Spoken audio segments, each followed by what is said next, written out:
first one talks about how we're going to walk by faith. We're going to do everything by faith. Not by us, but by faith.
GracePoint. My name is Matt. I'd love to welcome you here, whether you're in person or online.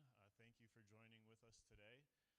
If you are here for the very first time, hopefully you received a Connect card and a mug as you came in from our welcome team. If you are with us online, be sure to write in the chat box, let us know that you're there so that we can welcome you, and thank you for visiting with us online. If you are in person and received that Connect card, if you could just take some time during the service or right after to fill that card out with as much information as you feel comfortable sharing with us. We'd love to get to know you a little bit better, and thank you for joining with us. There's boxes on the back of the sound booth and by the exit door that you can put that in, or when we receive an offering later, you can put that Connect card into the offering. If you are led to give today, we will receive an offering after the message. We'll pass baskets. You can put the offering in there, or again in those boxes in the back and by the exit door. If you're like me and you don't remember to bring things with you when you're supposed to, you can give online as well. At gracepointchurch.me, there's a giving tab. You can set it up so you can give online as well, just to make it easy for not forgetting to give. Few announcements today. We have some flyers like this. These are for those that are age 60 and up in the church. August 25th, I believe that is 2 weeks from today, we will be having after the service, a lunch for the seniors, basically figuring out ways that the church can serve the seniors and the seniors can serve in the church. So it's a Seasoned Saints Lunch Fellowship. They don't have a sign-up sheet yet, but you can call or text Kevin, kevin.lawson@biola.edu, or I believe his phone number will be on these sheets that are available in the back if you'd like to give him a call. You can also go see one of the elders, so Bruce Audi, Mark Eschenbrenner, or Kevin Lawson, or Marilyn, to let them know that you'll be attending that, just so they can plan on the amount of food that's needed for that. There's also a men's retreat coming up in September. This is going to be a joint retreat with another church, Candia Congregational Church, I believe, has invited us to join with them. It's going to be at New England Frontier Camp on Keyser Lake in Lovell, Maine. I heard that they have a pretty good speaker this year. I believe it's Pastor Andrew will be speaking. So if you want to hear him speak, you can go there. For the men in the church, it is a Friday through Sunday, September 13th through the 15th. So there should be a QR code to scan or a sign-up sheet for that as well. It's usually a great time of fellowship for men to get away, encourage one another, worship together. There's sometimes something special about being in a room full of men that are just singing and worshiping God. It's just something special for that, to get away, be encouraged, and go, wow, there's a lot of Christian men in our area. There's a lot of solid people that we can lean on and encourage one another in that way. And then the third announcement is related to tonight. So the Pate family, the missionaries that we support in Brazil, will be here. It will be the whole family, I believe, with us tonight. They will be sharing during our Summers at 329 time tonight at 5:30. Highly encourage you to come and be there. They've been a lot of fun this summer. Great time to just hang out, relax, have conversations, and I'm sure it'll be great to get to know what the Pates are doing on a more personal level, to interact with them, talk to them, and again, it should be the whole family there tonight, so really excited to see them, hear how God has been working through them in Brazil. This morning we'll continue on with Kevin bringing us another in the series on Proverbs. This will be pride versus humility. And remember, he did summarize last week's sermon with 2 words. I won't give them away, but you can have a couple minutes to think about that. And then we will sing a couple more songs at the end and receive the offering. But let's continue now with a word of prayer. Lord, I thank you for today, for the freedom that we have in this country to gather together to worship you. Thank you that we can open your word and gather publicly. I pray that we would not take that for granted, but Lord, I also pray that you would help us to take it seriously, that it is a privilege to open your word, that you want us to grow and be more like you. I pray that if if there's one here that has not gotten to a personal relationship with you, that today might be the day for them. And Lord, I pray that you would just allow all of us to grow deeper in our relationship with you today. In Jesus' name, amen.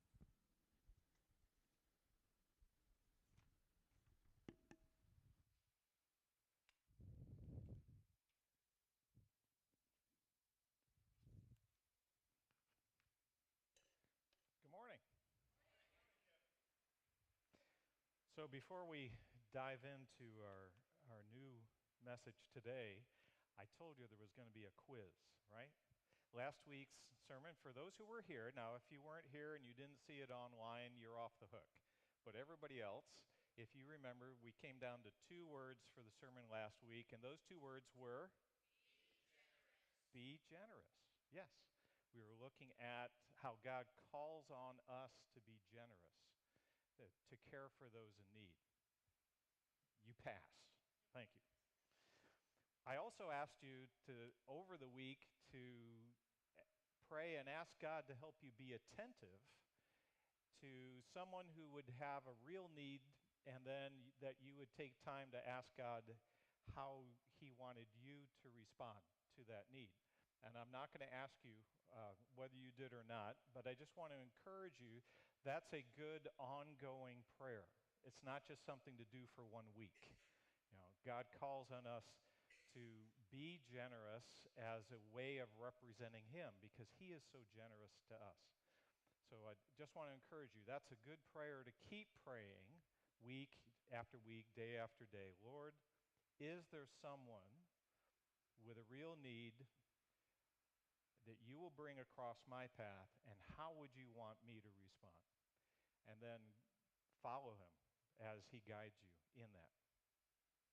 Okay, so this week we're still in Proverbs, and again, scattered across the book of Proverbs, there are a number of proverbs related to the topic of pride, and often pride is contrasted with humility.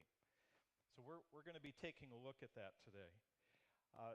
Just as a starting point, I could say, like last week, how would I boil this down? Well, I can go with 18 words as a general way of summarizing this teaching in the book of Proverbs. That God opposes the proud and self-righteous, but honors and gives wisdom to those who are humble before him. There you go. 18 words, got the whole sermon.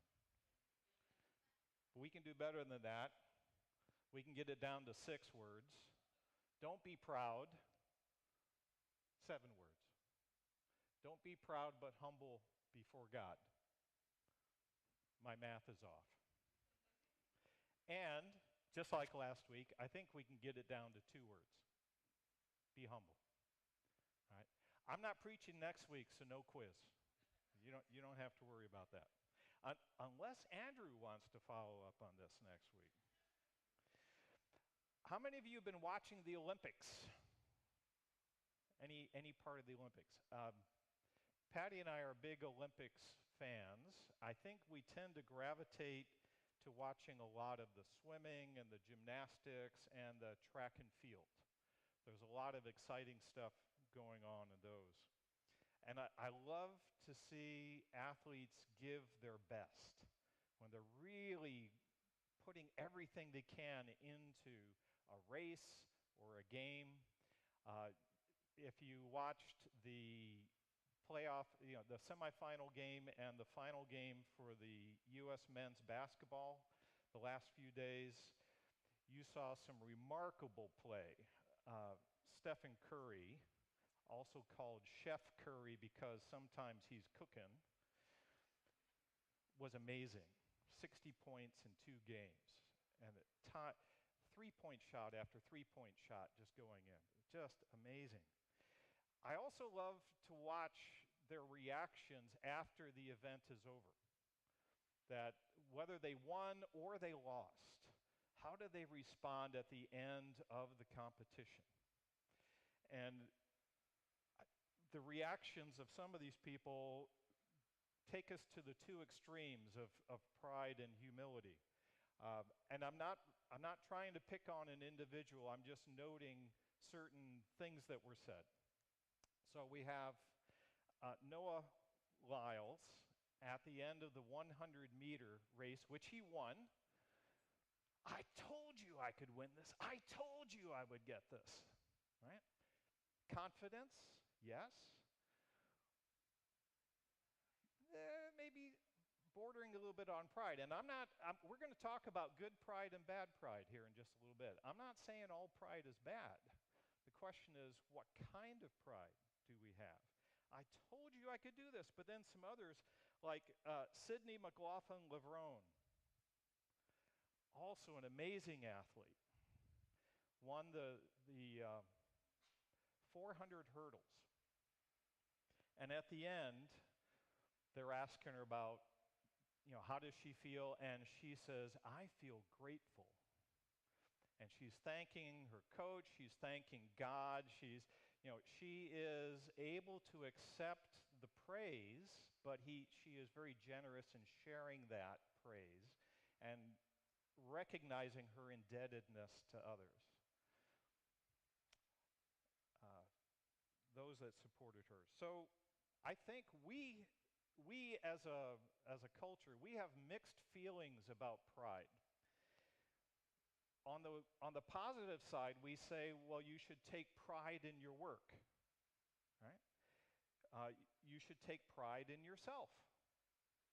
So there is a kind of pride that we see and we think, no, this can be a good thing. Or he's too proud to admit he's wrong. We recognize that pride can interfere with the ability to navigate life well.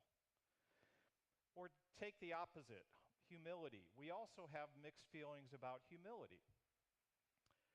We can say, this person is really accomplished, but he's a humble man. And we think of that as a good thing. He doesn't brag about himself. Or we can think of somebody as too humble. They're too humble to see what they've accomplished. They can't accept a compliment. Do you know anybody like that? Where you go to give them a compliment and they're like, no. They're deflecting. They can't accept it. So we've got this challenge about pride and humility. What makes for good pride? What makes for bad pride? I've got this quote from John Maxwell. He's a Christian author, writes a lot in the area of leadership. And he says there are two kinds of pride, both good and bad. Good pride represents our dignity and self-respect. Bad pride is the deadly sin of superiority that reeks of conceit and arrogance. And I think that's a good first step for us to think about the difference between good pride and bad pride. I think pride can be a very valuable thing for us. I like what Johnny Cash had to say. Musician, those of us who are in that Seasoned Saints lunch will know who this is.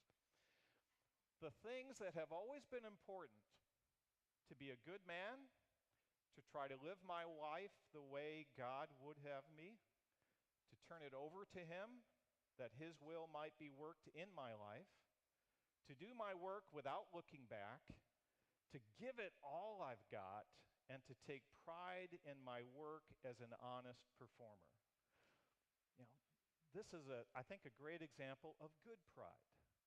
To take pride in one's work, and yet there's this recognition that I'm not the only one involved here. I'm not the only one in charge of what's going on. For younger generation, perhaps, Tony Hawk, skateboarder, I believe that people should take pride in what they do, even if it is scorned or misunderstood by the public at large. Okay? Take pride in what you do. Good pride, I think, has more to do with the pleasure that we find in an accomplishment. It has more to do with that than thinking about ourselves as better than others.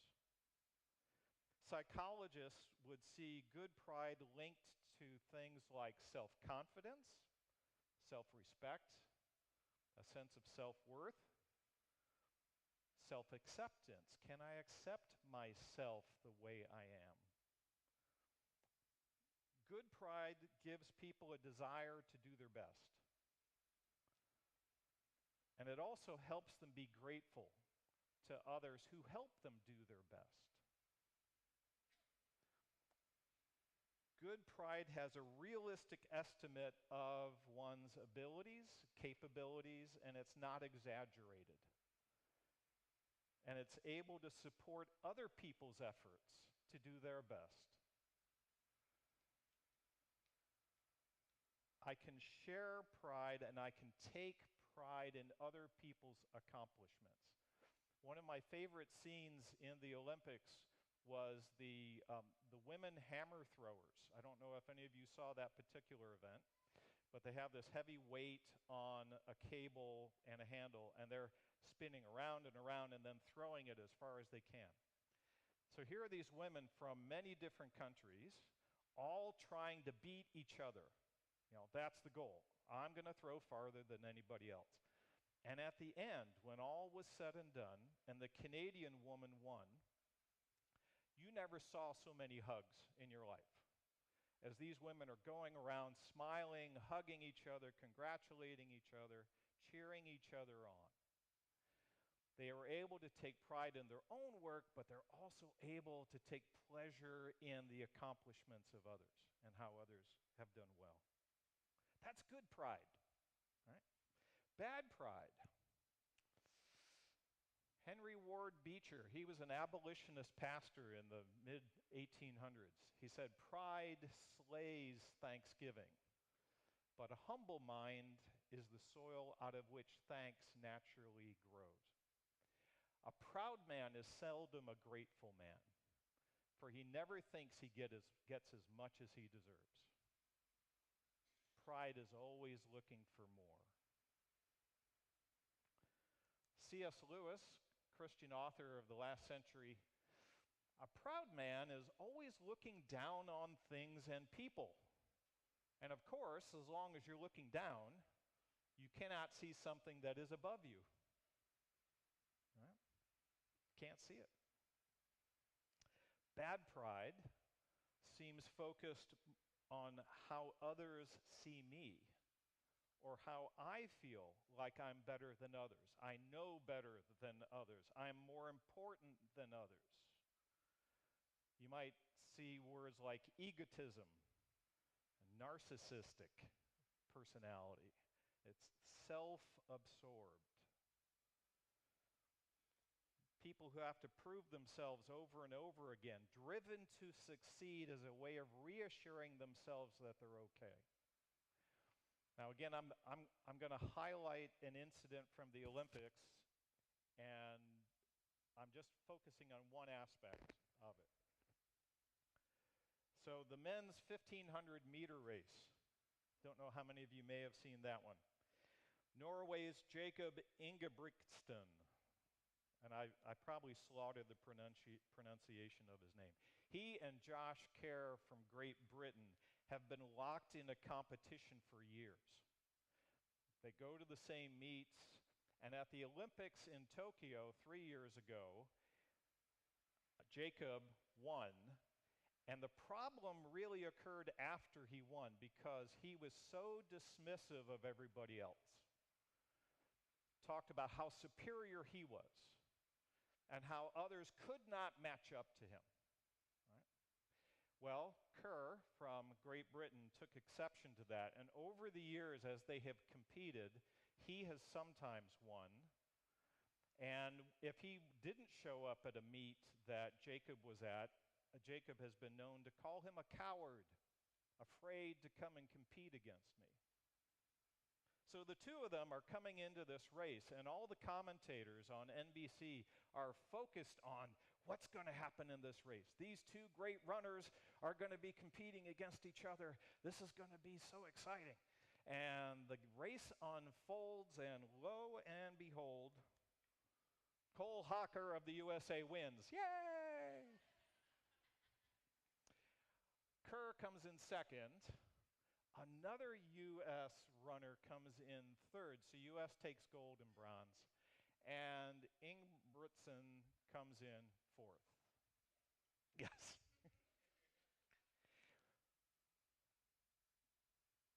This inflated sense of self-importance, sensitivity to criticism, hard to admit when you're wrong, hard to ask for forgiveness. Have you ever felt that way? Your pride is preventing you from asking for forgiveness of somebody? Or bragging about being better, putting others down? Bad pride impairs judgment. And sometimes we take on too much and fail. It can also lead to self-righteousness, this attitude of superiority. Can't get enough praise from others. Maybe they were praising me yesterday, but what about today? Where is it coming today? There was another contrast in the Olympics that I found interesting. The Caribbean island of St. Lucia has never won an Olympic medal until this Olympics. Julian Alfred won the gold in the women's 100-meter race. And the whole island has gone crazy, right? They are so proud of her, right? She is taking this in well. She is exhibiting a humble spirit in all this. Others can praise her and celebrate her. She doesn't have to brag about herself. And the contrast I have is I notice this happens every Olympics. Have you ever watched the medal count? Periodically, they give you, all right, what's the status of the medal count now? And it seems like we're worried as Americans. We're worried that we won't be the best. We won't have the most medals. Or that we won't have the most gold medals. That somehow we have to reassure ourselves that we're okay if we can have more medals than any other country. St. Lucia is excited to have one. One, their first. I wonder about us. I wonder what is it that drives us to say we've got to have more than anybody else in order for us to feel okay about ourselves. I think as a culture we are leaning toward, if not already there, in a bad kind of pride. Can we take pleasure in the accomplishments of others? Do I only watch the Olympic events when I think an American's going to win? Or can I enjoy an event in which no Americans are competing, and yet the best athletes of the world are competing? And can I enjoy and celebrate their accomplishments?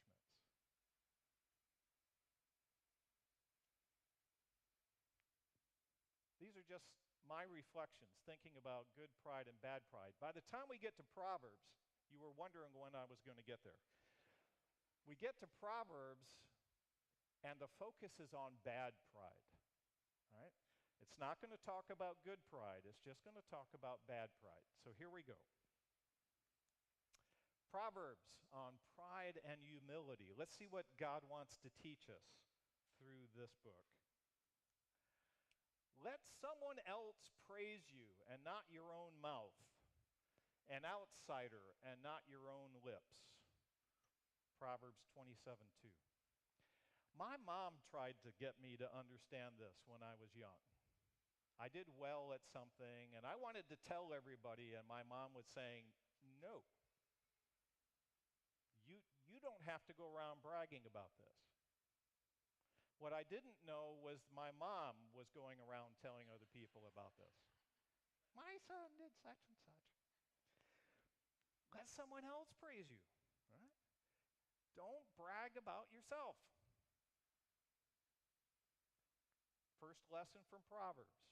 You don't need to brag. take another one. Where there is strife, there is pride. But wisdom is found in those who take advice. Too proud to receive advice, you're going to end up in strife. In other words, pride leads to conflict, but if you're humble enough to take advice, you will become wise. That humility that listens to others. I don't have to be the smartest one in the room. Another one. When pride comes, then comes disgrace. But with humility comes wisdom. When pride comes, then comes disgrace. Pride ultimately will lead us to disgrace somewhere down the road, but humility leads us to wisdom. Pride, the problems of pride may not show up right away, but ultimately down the road, people pay attention to us, and that pride that we exhibited will ultimately lead to some kind of concerns or problems down the road. Pride brings a person low, but the lowly in spirit gains honor. I've got three. They all kind of go together. Before a downfall, the heart is haughty, but humility comes before honor. And one more. Pride goes before destruction, a haughty spirit before a fall. Again, there's this sense that pride creates problems, and it ultimately leads to something you cannot solve. Right? A downfall, a destruction, when we have a haughty spirit, when we have pride. In other words, pride eventually leads to your downfall, but humility leads to your being honored. You may wonder, well, if I'm humble, I'm not getting the recognition I think I ought to get. If you trust God with that, ultimately, as a humble person, people notice over time. Versus the proud people get noticed over time too, and ends up leading to some kind of downfall. Do you see a person wise in their own eyes? There's more hope for a fool than for them.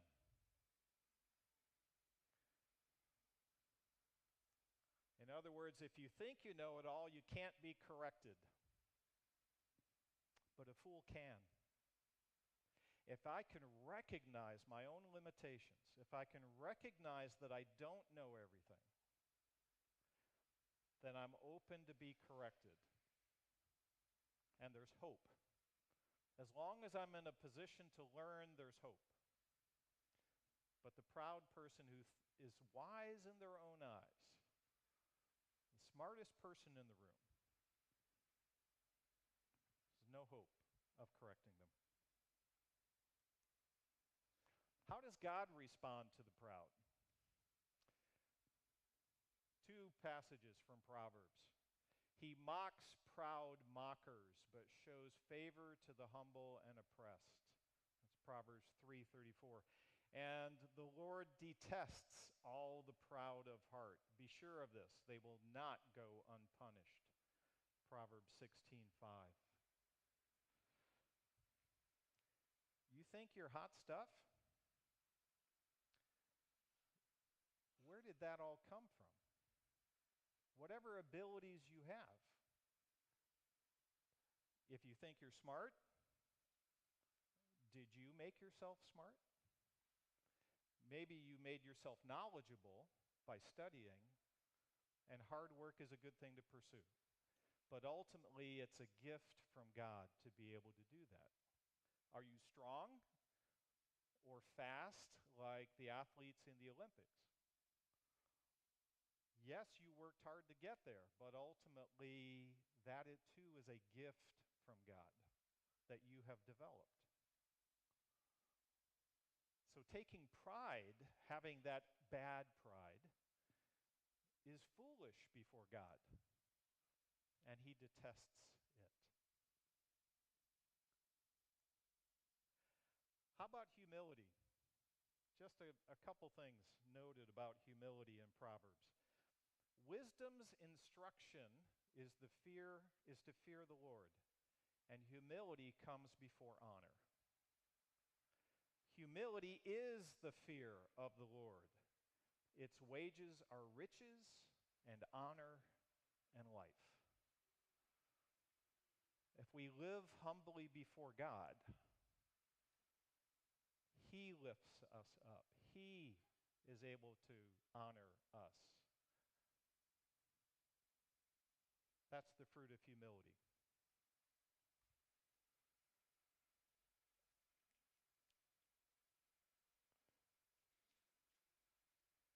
So I finished coming through all these passages, reading all these passages on pride and humility, and for me it kind of came down to a few conclusions. Number one, God opposes the proud, but is gracious to those who are humble. God responds to our attitude. The second, pride leads to thinking you know it all, and fools have more hope for growth than you.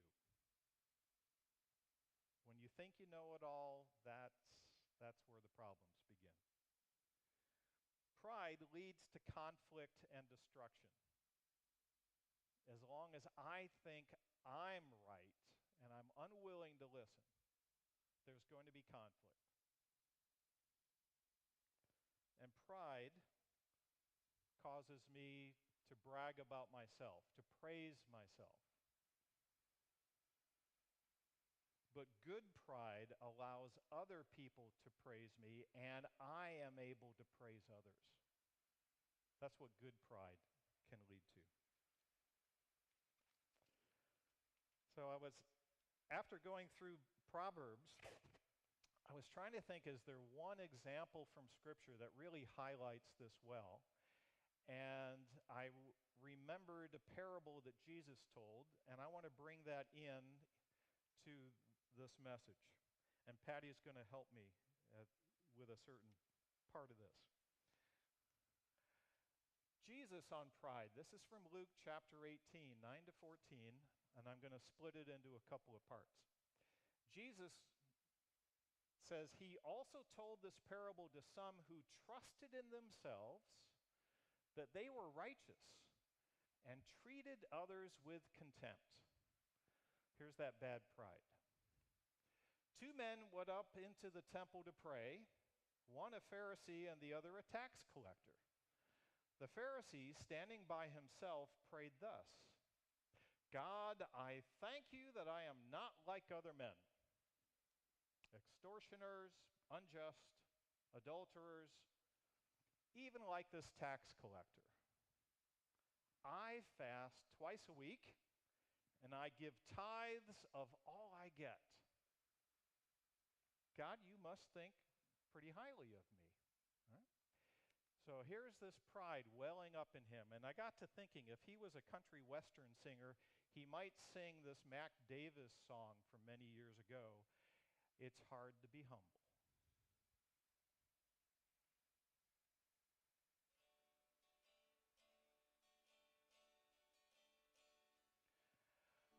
Oh Lord, it's hard to be humble when you're perfect in every way. I can't wait to look in the mirror. I get better looking each day.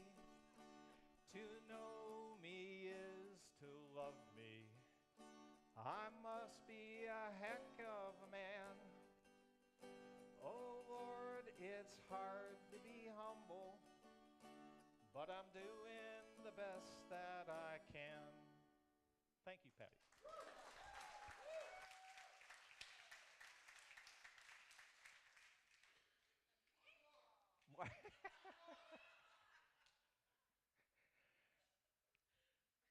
It's good to laugh at yourself, you know? If you feel pride welling up in you, it's good to laugh at yourself and say, how foolish you are right now. All right? Here we go. Now, the rest of the story. This is what the Pharisee prayed.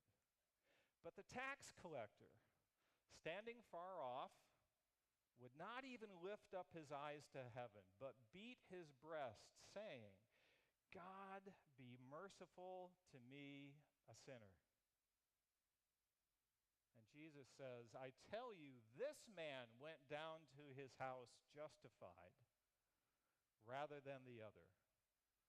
For everyone who exalts himself will be humbled, but the one who humbles himself will be exalted. I think if he had been a singer, it would have been a blues song that he would have sung. But I'm not going there. The Pharisee. If faithfulness to the law was an Olympic event, he knows he would get the gold. Right? I'm nailing it. Thank you, God. I'm not scoring low like the others. But in the end, God will humble him in his self-righteousness. The tax collector. If faithfulness to the law was an Olympic event, he knows he would not have made the team to represent his nation. He knows he needs mercy. And he could never make the team. I have failed, please have mercy on me. But God will lift him up in his repentance.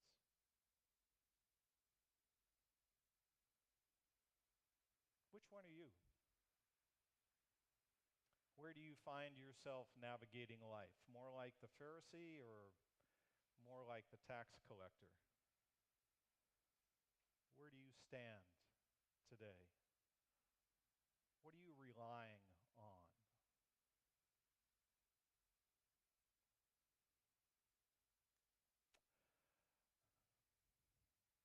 Are you arrogant, trusting in yourself, your own wisdom, your own righteousness, seeking to prove yourself to others all the time?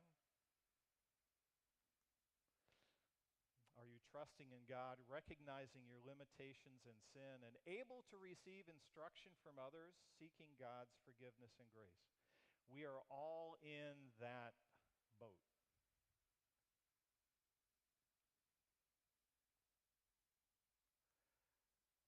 Blaise Pascal was a brilliant mathematician, scientist, inventor, and philosopher of the 17th century.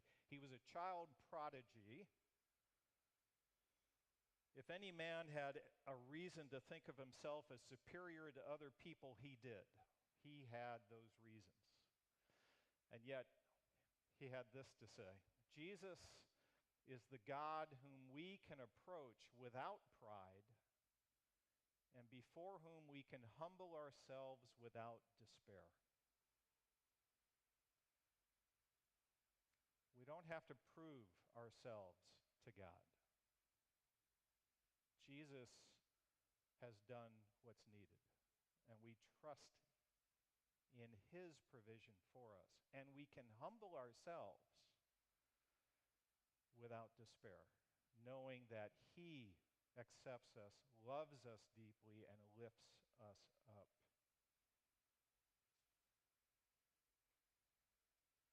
So when I bring this all together, I'll come back to these two words. Be humble. Recognizing your limitations and your dependence on God. That's where we all are. Recognize your need for forgiveness and God's transforming work in your life. Recognize your need for his grace and his strength. Be humble before God, and he will lift you up. And he will give you the wisdom you need and honor. Be humble, not self-righteous and proud. And God will give mercy and grace and receive you as his child. his loved child.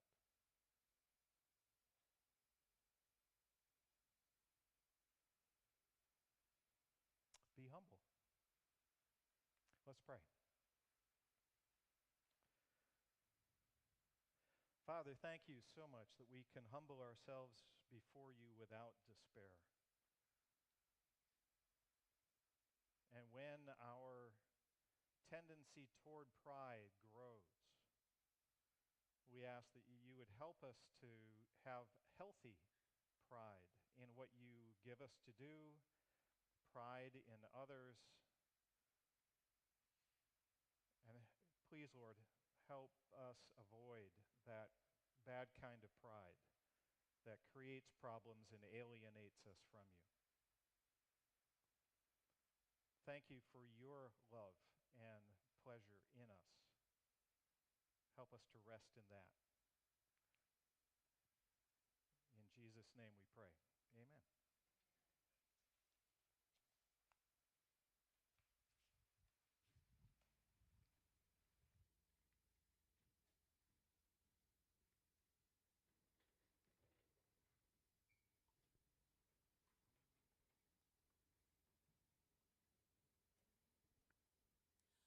We're going to close service today with two songs. Great Are You, Lord, and Who You Say I Am, which fall very well within the sermon. You give life, you are love, you bring light to the dark.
Invitation, come out tonight, 5:30. We're going to be here. The Pates will be sharing about their mission work in Brazil.